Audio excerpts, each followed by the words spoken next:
LED lights can make lighting your home less expensive, both inside and outside. This means more and more homes are lighting their exterior for beauty as well as security. We're going to do just that today. Pete is holding an exterior LED security lamp, and we're going to switch out the old fixture and put this one in. Now, these don't stay lit all night. They have a motion sensor, so they'll only light up when they detect movement in the backyard. That's right, and that's what saves energy.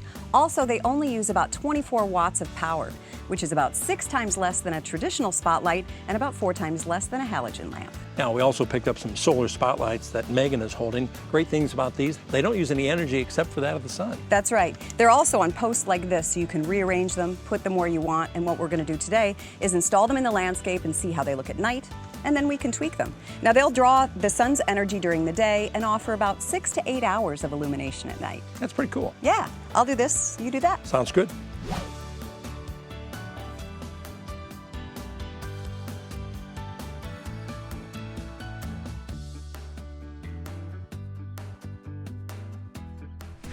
As always, when working with electricity, switch off the power source at the breaker box. That way you won't risk getting shocked.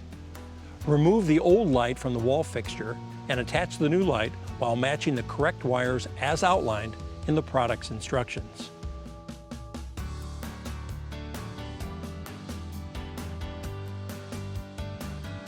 Always make sure you attach the ground wire so if something does go wrong, your breaker will flip and turn the power off to the lamp.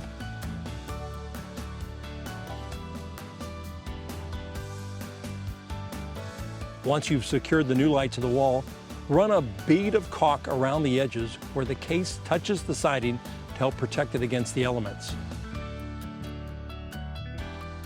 Turn your power back on and you're all set. And there you have it. Yeah. New lights in this backyard make it not only more secure, but also friendlier too. And because we've chosen to use LEDs and solar, it's going to be a lot easier on our bank account.